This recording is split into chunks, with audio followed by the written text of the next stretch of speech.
ہم یہ کہہ رہے ہیں کہ اگر ہم آپ کی بات یہ مان لیں کہ یہ تمام نشانات مٹا دینے چاہیے اور کوئی ایسی چیز یہاں پر باقی نہیں رہنی چاہیے عمارتوں کی شکل میں، جس طرح سے آپ نے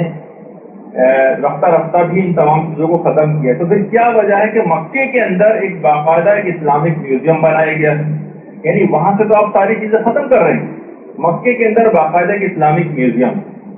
اور اس کے اندر وہ تمام چیزیں جو مثلا مقام ابراہیم بعد میں وہ تبدیل کرتے تھے، پچھلے والا مقام ابراہیم یہاں پر لوگ ریگولر وزٹ کے لیے بھی آتے ہیں، جو آتے ہیں وہ یہاں پر کھڑے ہو کر دعا بھی مانگ سکتے ہیں۔ تو یہ کیا وجہ ہے کہ وہاں تو آپ نہ اس کو ہاتھ لگانے دیتے ہیں نہ چومنے دیتے ہیں، تو وہی چیز یہاں پر بھی آ کر سکتے ہیں، تو اس کو آپ نے کس دلیل سے پریزرو کیا ہوا ہے؟ اور صرف یہ نہیں بلکہ خانہ کعبہ کے جو پرانے دروازے تھے وہ بھی اس میوزیم کے اندر رکھے ہوئے ہیں، یہاں پہ لوگ آ سکتے ہیں، یہاں پہ بھی کھڑے ہو کر دعائیں مانگ سکتے ہیں ان کے وسیلے سے یا ان کے تبرک حاصل کر کے ان سے۔ اسی طریقے سے جو خانہ کعبہ کے جو اور دروازے وغیرہ ہیں وہ بھی یہاں پر رکھے ہوئے ہیں، خانہ کعبہ کے دروازے کی چابی وہ اس میوزیم کے اندر ہے، کہ یہ کس دلیل سے آپ نے یہاں پر پریزرو کر رکھے ہیں؟ جب ہر چیز اور ہر آثار کو آپ نے مٹانے کا تاجیہ کیا ہو تو یہ کس دلیل سے یہاں پر ہے؟ اسی طرح سے جو زمزم کا کنواں ہے اس کے اندر جو ایک اسٹرکچر تھا جس سے وہ ڈول وغیرہ کھینچ کے پانی نکالا جاتا تھا وہ بھی اس میوزیم کے اندر ہے۔ تو بہرحال یہ تمام چیزیں پھر کس دلیل سے؟ اچھا، ان لوگوں نے کوئی دلائل کو دیکھ کر کوئی نظریہ نہیں بنایا بلکہ خود سے ایک انحرافی نظریہ ایجاد کیا ہے اور اس کے بعد دلائل کے سلسلے میں جعل سازی کرنے شروع کی۔ اچھا، رسول کی بعثت سے بہت پہلے بلکہ پیدائش رسول سے پہلے دنیا کے مختلف حصوں میں انبیاء ماسلف کے مزارات تھے، ان کی قبور تھی۔ پیغمبر تو آخری نبی ہیں نا، اس سے پہلے پیغمبر سے کتنے انبیاء گزر چکے ہیں۔ نہ صرف یہ کہ ہمیشہ سے ان کی قبروں پر صاحبان موجود ہیں، ان کی قبروں پر عمارتیں بنی ہوئی ہیں، بلکہ ان کی قبروں پر گنبد بھی بنے ہوئے ہیں۔ مثلا جو شوش یا سوس بھی اس کو کہا جاتا ہے، شوش دانیال، یہ حضرت دانیال جو پیغمبر خدا ہے ان کی قبر ہے۔ یہ بہت گونج رہی آواز، اس کو تھوڑا کم کریں۔ جو حضرت دانیال کی قبر ہے وہ یہاں پر ہے، خوزستان جو ہے ایران کا، وہاں پر جو ہے گنبد اور پوری عمارت اس کے اوپر بنی ہوئی ہے، اور باقاعدہ اس کے اوپر چھت بھی ہے، سائبان بھی ہے، گنبد بھی بنا ہوا ہے، قبہ بھی بنا ہوا ہے، اور یہ ہمیشہ سے چلی آ رہی ہیں قبریں۔ اسی طریقے سے عراق میں حضرت صالح اور حضرت ہود کے مزارات ہیں، وہاں پر عراق میں ان کے اوپر بھی اگر آپ دیکھیں یہ حضرت صالح اور حضرت ہود کی قبریں جو پیغمبر خدا، اس کے اوپر چھت بھی ہے، سائبان بھی ہے، یہ تمام چیزیں۔ اس کے علاوہ حضرت یونس کی بھی وہاں پر مزار آج کی جو ہے مرجع خلائق ہے۔ اس کے علاوہ اگر اسرائیل میں ہم دیکھیں تو حضرت ابراہیم کی جو قبر ہے، حضرت ابراہیم، اس کے اوپر پوری عمارت بنی ہوئی ہے، اس کے اوپر پورا ایک گنبد جو ہے وہ بنا ہوا ہے، اور یہ ہمیشہ سے چلی آ رہی ہیں اس تمام چیزیں۔ اس کے علاوہ خود اسرائیل میں حضرت اسحاق کی قبر بھی جو مقبوضہ اردن کا علاقہ ہے، اس کے علاوہ یہ حضرت اسحاق کی قبر ہے۔ اس کے علاوہ یہ جو قبر ہے یہ حضرت یعقوب علیہ السلام کی قبر، اور حضرت یعقوب کے ساتھ ہی یہ حضرت یوسف علیہ السلام کی بھی قبر۔ تو ان کے جو اجساد مطہرہ حضرت موسیٰ نے مصر سے ان کے جسموں کو بیت المقدس منتقل کیا ہے، اور آج بھی ان کی قبریں مقبوضہ اردن کے علاقے کے اندر موجود ہیں۔ ان سب پر عمارتیں ہیں، ان سب پر گنبد، اور مکے میں حضرت اسماعیل اور حضرت ہاجرہ کی اور حضرت اسماعیل کی بیٹیوں کی قبریں ہجر اسماعیل کے اندر، جو گول دیوار آپ کو نظر آ رہی ہے، اس گول دیوار میں حضرت اسماعیل کی قبر ہے، حضرت ہاجرہ کی قبر ہے، اور اس کے علاوہ حضرت اسماعیل کی بیٹیوں کی قبریں اس کے نیچے خانہ کعبہ کے صحن میں۔ اگر یہ سب حرام تھا اور ان کے پاس کھڑے ہو کر جو ہے وہ نماز پڑھنی جائز نہ تھی، تو پھر کیا وجہ ہے کہ ان کی قبروں کا طواف بھی کیا جاتا ہے؟ یعنی وہ خود ہجر اسماعیل طواف کے اندر شامل، اور جو حتیم کا علاقہ ہے جو قبر سے بالکل سمجھے متصل علاقہ، وہیں پر کھڑے ہو کر نمازیں پڑھتے ہیں لوگ، اور بہت اتنا کمپٹیشن ہوتا ہے کہ بعض اوقات یہیں پر ہی نظام رحمت ہے کہ لوگ اس میں داخل ہوتے ہیں تو اس کو بند کر دیتے ہیں، ورنہ لوگ ثواب کو حاصل کرنے کچل کے مر جاتے ہیں یہاں۔ تو پھر کیا وجہ ہے، کس دلیل کے ساتھ جب قبروں کے پاس کھڑے ہو کر نماز نہیں پڑھ سکتے تو ہجر اسماعیل کے پاس کھڑے ہو کر نماز کو پڑھنا کیوں حرام نہیں؟ اور اگر مساجد اور اس کے اندر قبریں جو ہیں وہ جائز نہیں ہیں تو یہ خانہ کعبہ کا مسجد الحرام کا پورا صحن، جس کے اندر کہا جاتا ہے کہ کچھ روایتوں میں 70 اور بہت سے میں تو کئی 100 انبیاء کے قبور تک کا تذکرہ ہے اس کے نیچے، صحن کعبہ جو مسجد الحرام کا صحن ہے خانہ کعبہ سے متصل۔ تو پھر یہاں پر تمام مسلمان کھڑے ہو کر کیوں نمازیں پڑھتے ہیں؟ تو بہرحال تو پیغمبر اسلام کا آپ نے دیکھا کہ پیغمبر سے پہلے ہی تمام انبیاء موجود تھے، ان کی قبروں پر ہمیشہ سے قبے اور گنبد یہ چلے آ رہے ہیں، لیکن پیغمبر نے کبھی ان پر بنی ہوئی عمارتوں کو مسمار نہیں کروایا، کوئی حکم انہوں نے نہیں دیا، نہ اپنے کسی اصحاب کے ذریعے حکم دیا، نہ وہاں پہ جو ان علاقوں کے اندر افراد رہتے تھے ان کو حکم دیا کہ جاؤ اور جا کر انبیاء کے قبور پر جتنی بھی عمارتیں جو گنبد اور قبے بنے ہوئے ان سب کو جا کر مسمار کر دو۔ یعنی کم سے کم کچھ حدیثیں تو ایسی ہوتی ہیں جس میں پیغمبر اسلامی حکم دیتے کہ کم سے کم انبیاء کے قبور پہ تو یہ شرک اور بدعت نہیں ہونی چاہیے، لیکن ایسا کچھ نہیں تھا۔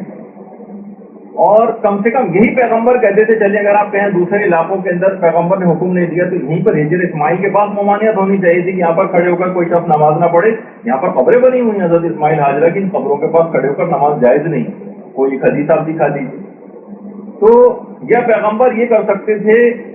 کہ ان کی اجسام جو ہے کسی جگہ منتقل کروا دیتے، جیسے کہ حضرت موسیٰ نے اتنے سارے انبیاء کے اجسام جو ہے مصر سے جو ہے وہ بیت المقدس اور مقبوضہ اردن کے علاقے میں منتقل کروائے کہ بھائی یہاں پر نمازیں پڑھی جاتی ہیں، ان کی قبروں کے پاس کھڑے ہو کے نمازیں جائز نہیں، تو لہٰذا ان کے جسموں کو یہاں سے کسی اور جگہ منتقل کیا جائے۔ پیغمبر یہ کر سکتے تھے، نہیں کیا۔ اور صرف بات صرف یہیں تک نہیں رہی، حضرت ایوب جو پیغمبر خدا ان کی قبر جو ہے بصرہ میں، یہ آپ کو بڑی سعادت حاصل ہو رہی ہے کہ آپ جو ہے اپنے تمام انبیاء کے قبور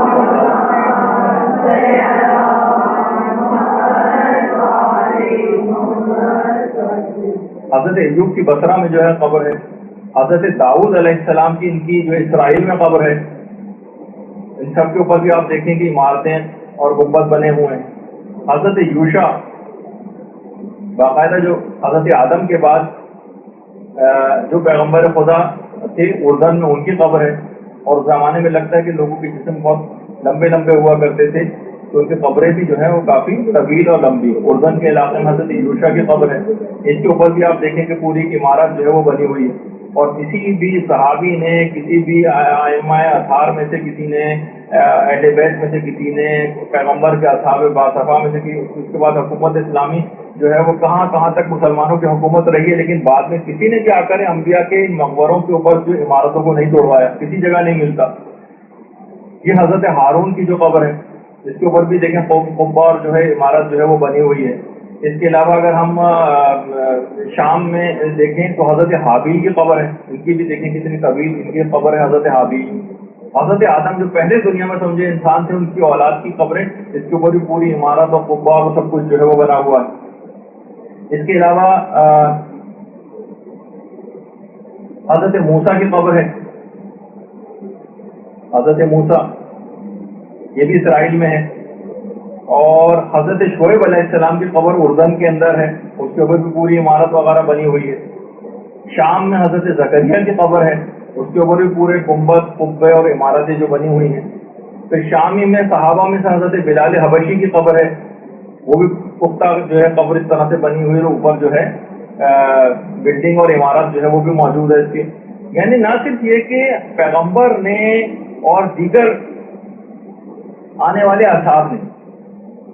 نہ صرف یہ کہ ان قبروں کو منہدم نہیں کروایا، بلکہ معاملہ برعکس ہوا، بلکہ ان کی تعمیر اور حفاظت کا کام جاری رہا۔ اور اس لیے کہ ان آثار سے دیکھیے دین کی حفاظت ہوتی ہے۔ دیکھیے کہا جاتا ہے، علماء بیان کرتے ہیں کہ جو سن عیسوی ہے یہ حضرت عیسیٰ کی پیدائش سے شروع ہوا، آج 2012 چل رہا ہے۔ حضرت عیسیٰ، حضرت مریم، انجیل، حوارین عیسیٰ، بہت سارے محققین کے نزدیک ان کا وجود آج، یعنی غیر مسلموں کی بات کر رہا ہوں، ان کا وجود ایک افسانوی تاریخ بن چکا، کیونکہ نہ ان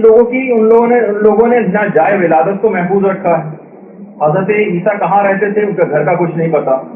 حضرت مریم کہاں رہا کرتی تھی ان کے گھر کا کچھ نہیں پتا، بیت المقدس کے علاوہ کون سی جگہ ایسی تھی کہ جہاں پر وہ عبادت کیا کرتی تھی، کوئی آثار ان لوگوں نے محفوظ نہ رکھے۔ اکثر محققین تو اب حضرت عیسیٰ کے